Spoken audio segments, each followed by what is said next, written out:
Assalamualaikum warahmatullahi wabarakatuh. Ini adalah isim-isim yang mu'rab. Isim yang mu'rab itu ada dua bentuk perubahannya. Yang pertama, berubahnya itu nampak pada lafadznya. Yang kedua, perubahannya dikira-kirakan. Jika ditulis, maka bentuknya seperti ini. Yang pertama ada isim mufrad. Yang kedua isim tasniyah atau musanna. Yang ketiga isim jama'. Jama' itu ada yang namanya jama' muzakkar salim, ada jama' muannas salim, dan jama' taksir. Berikutnya ada asmaul khamsah, ada isim ghairu munsharif. Ini semua adalah isim yang perubahannya secara lafaz, perubahannya nampak pada lafadznya. Untuk isim yang perubahannya dikira-kirakan ada dua, ada isim mangkus dan juga ada isim maksur. Sekarang mari kita bahas satu persatu. Yang pertama, isim mufrad. Isim mufrad adalah isim yang berarti satu atau tunggal, baik untuk muzakkar maupun untuk muannas. Contoh, muslimun untuk muzakkar, muslimatun untuk muannas. Muzakkar artinya laki-laki, muannas artinya perempuan. Berarti muslimun artinya seorang muslim laki-laki, muslimatun seorang muslim perempuan. Jadi perbedaan antara muzakkar dan muannas, perbedaan antara laki-laki dan perempuan pada isim mufrad hanya berada pada tak marbut yang ada di akhirnya. Jika dia muzakkar maka tidak pakai ta marbut, tidak menggunakan ta marbut. Akan tetapi jika dia muannas, ia harus menggunakan ta marbut sebagai tanda. Dan juga pembeda antara kedua jenis ini. Ini adalah isim tasniyah atau disebut juga musanna. Isim tasniyah adalah isim yang berarti dua, baik untuk muzakkar maupun untuk muannas. Bentuk dari isim tasniyah adalah perubahan dari bentuk isim mufrad.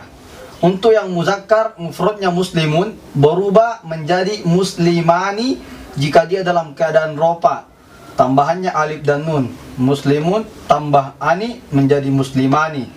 Jika dia dalam keadaan nasab atau jar, maka tambahannya ya dan nun. Dari asal kata muslimun tambah ya dan nun menjadi muslimaini. Begitu juga dengan yang muannas. Muannasnya asalnya muslimatun. Ini adalah bentuk mufradnya. Jika ingin dirubah ke bentuk tasniyah, maka tambahkan alif dan nun jika dia dalam keadaan rofa menjadi muslimatani. Dan jika dia dalam keadaan nasab atau jar, tambahkan ya dan nun menjadi muslimataini. Berikutnya adalah isim jama'. Isim jama' adalah isim yang berarti banyak, baik untuk muzakkar maupun muannas. Tapi khusus pada isim yang jama' ini ada penambahan kata salim di akhirnya. Kenapa? Untuk membedakan dengan jama' taksir. Jama' baik muzakkar salim maupun muannas dia hanya memiliki perubahan bentuk dengan menambahkan huruf di belakangnya. Jika dia dalam keadaan rofa, maka tambahannya adalah waw dan nun untuk jamak mudzakkar salim. Jika dalam keadaan nasab atau jar, maka huruf tambahannya adalah ya dan nun untuk jamak mudzakkar salim. Sedangkan untuk jamak muannas salim, huruf tambahannya baik dalam keadaan rofa, nasab ataupun jar adalah alif dan ta. Perbedaan antara bentuk rofa, nasab atau jarnya itu hanya ada pada harokatnya. Hurufnya tidak berbeda, hanya harokatnya saja yang berbeda. Jika dia rofa, maka harokatnya dhammah. Jika dia nasab atau jar, maka harokatnya adalah kasroh. Dari penjelasan ini yang harus kita garis bawahi adalah jamak muzakkar salim dalam keadaan nasab atau jar karena huruf tambahannya ya dan nun. Ini sama dengan huruf tambahan yang ada pada isim tasniyah dalam keadaan nasab atau jar. Yang membedakan antara isim tasniyah dan jamak muzakkar salim dalam keadaan nasab atau jar adalah harokat sebelum ya. Jika sebelum ya kasroh, berarti dia adalah jamak muzakkar salim. Artinya banyak orang laki-laki muslim. Jika dia sebelum ya berharokat fathah, maka menjadi muslimah ini berarti artinya adalah tasniyah atau dua orang muslim laki-laki. Berikutnya adalah isim jamak taksir. Jamak taksir diartikan sebagai jamak yang pecah. Asalnya dia adalah mufrad, lalu kemudian bentuknya berubah dari keadaan mufradnya sehingga disebut jamak taksir. Contohnya adalah kitabun. Kitabun ini artinya sebuah buku. Kemudian berubah dari bentuk mufradnya menjadi kutubun. Kutubun artinya banyak buku. Nah, kutubun ini bukan jamak muzakkar salim, bukan jamak muannas salim. Karena jamak muzakkar salim tidak berubah dari bentuk mufradnya. Andai kata kitabun dijadikan jamak muzakkar salim, maka tinggal menambah waw dan nun menjadi kitabuna. Kitabuna, waw dan nun. Begitupun jika dijadikan menjadi jamak muannas salim, dia tidak berubah. Dia menjadi kitabatun.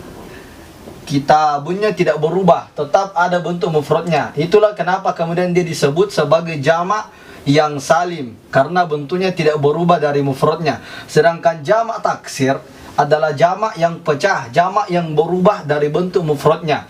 Logikanya seperti ini.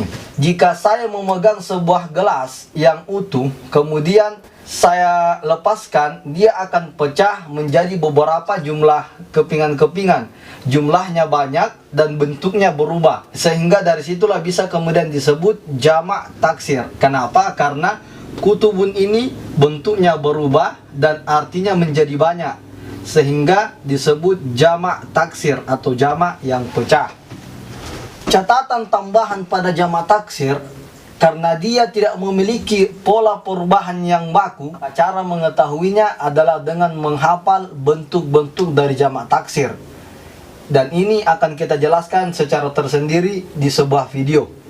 Berikutnya adalah asma'ul khamsah. Asma'ul khamsah adalah nama atau sebutan bagi sebuah kelompok isim yang jumlah anggotanya ada 5 isim. Pertama, abun artinya ayah. Kedua, akhun artinya saudara. Ketiga, fu artinya mulut. Keempat, hamun artinya mertua. Terakhir, zu artinya yang punya. Namun untuk bisa disebut sebagai asmaul khamsah, itu syaratnya dia tidak boleh beralif lam dan harus gandeng dengan sesuatu, harus mudhof, harus standar. Di sini contohnya adalah abuka, akhuka, fuka, hamuka, dan zumalin. Selama mereka tidak mudhof atau mereka beralif lam, maka tidak boleh dikatakan asmaul khamsah. Sebaliknya, jika sandar, jika mudhof, abuka, akhuka, fuka, hamuka, dan zumalin, maka mereka baru bisa disebut asmaul khamsah, yang artinya isim-isim yang 5. Yang terakhir adalah isim ghairu munsharif. Isim ghairu munsharif artinya adalah isim yang tidak bertanwin. Di bab kalam kita sudah menjelaskan bahwasanya salah satu ciri-ciri, salah satu tanda dari isim adalah dia bertanwin. Akan tetapi khusus pada ini dia disebut isim ghairu munsharif atau isim yang tidak bertanwin. Contohnya adalah yang pertama Ahmadu. Ahmadu ini nama orang, seharusnya Ahmadun, tapi dia tidak boleh bertanwin. Yang kedua Usmanun, yang harusnya bertanwin tapi tidak boleh bertanwin. Berikutnya Hadramautu. Yang terakhir Makkata, dan contoh-contoh yang lainnya yang tidak saya tuliskan di sini. Yang menyebabkan dia tidak bertanwin adalah illat-illat yang masuk padanya. Adapun illat isim ghairu munsharif akan juga kita jelaskan pada bab tersendiri. Dan inilah tadi yang sudah kita jelaskan bagian isim mu'rab yang bentuk perubahannya secara lafaz. Bagian kedua adalah isim mu'rab yang muqaddar. Isim mu'rab yang muqaddar ialah isim yang bentuk lafadznya tidak berubah, tapi disepakati dia berubah. Kesepakatannya itu disebut muqaddar alias diperkirakan. Jumlahnya ada 2. Yang pertama isim maksur, yang kedua isim mangkus. Contoh isim maksur adalah al-fata. Dia diakhiri oleh alif yang bengkok. Ini adalah alif bengkok. Jika di akhirnya alif bengkok, berarti dia adalah isim maksur. Yang berikutnya isim mangkus.